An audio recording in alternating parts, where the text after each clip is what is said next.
It began with a golden apple.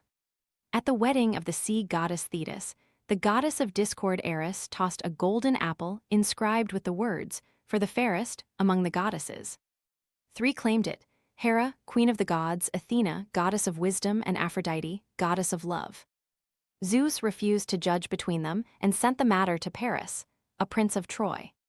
Each goddess offered a bribe. Hera offered power over all of Asia, Athena offered wisdom and victory in battle, and Aphrodite offered the most beautiful woman in the world.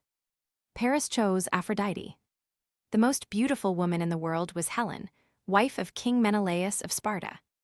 When Paris visited Sparta as a guest, he and Helen fled together across the sea to Troy. Whether by seduction or divine compulsion, the ancient poets never agreed. Menelaus was consumed with rage. He called upon every king and warrior in Greece to honor their oath to defend Helen's marriage, and 1,000 ships gathered at the port of Aulis, the greatest war fleet the ancient world had ever seen. The Greeks sailed to Troy and laid siege to the mighty city, but Troy's walls were built by gods and could not be breached. For 9 long years, the war ground on in a brutal stalemate. Heroes fought and died on the dusty plains before the city. The Greeks raided Troy's allies along the coast, and the Trojans sallied forth again and again to drive the invaders back to their ships. Disease, exhaustion, and despair ate away at both sides. In the 10th year of the war, a quarrel erupted that nearly destroyed the Greek army from within.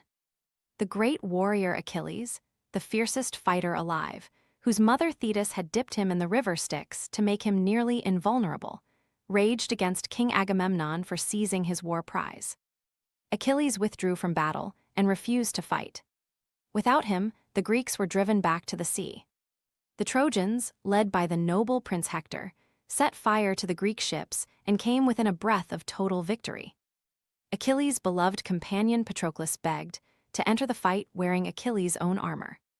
Achilles agreed, and Patroclus drove the Trojans back in a blazing counterattack. But he pushed too far. Hector met him before the walls of Troy, and with the help of the god Apollo, struck him down and stripped the armor from his body. When Achilles learned of his friend's death, his grief shook the earth. He let out a scream so terrible that the Trojans retreated in fear. Achilles returned to battle wearing divine armor forged by the god Hephaestus. He cut through the Trojan ranks like a wildfire, filling the river with bodies, and at last faced Hector alone before the gates of Troy.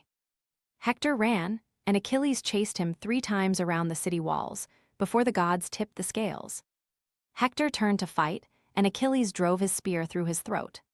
He dragged Hector's body behind his chariot for days, until the old King Priam came alone to the Greek camp and knelt before his son's killer, begging for the body. Even Achilles wept and returned the fallen prince to his father. But Troy still stood. It was Odysseus, the cunning king of Ithaca, who devised the plan that ended the war. The Greeks built an enormous wooden horse and hid their best warriors inside its hollow belly.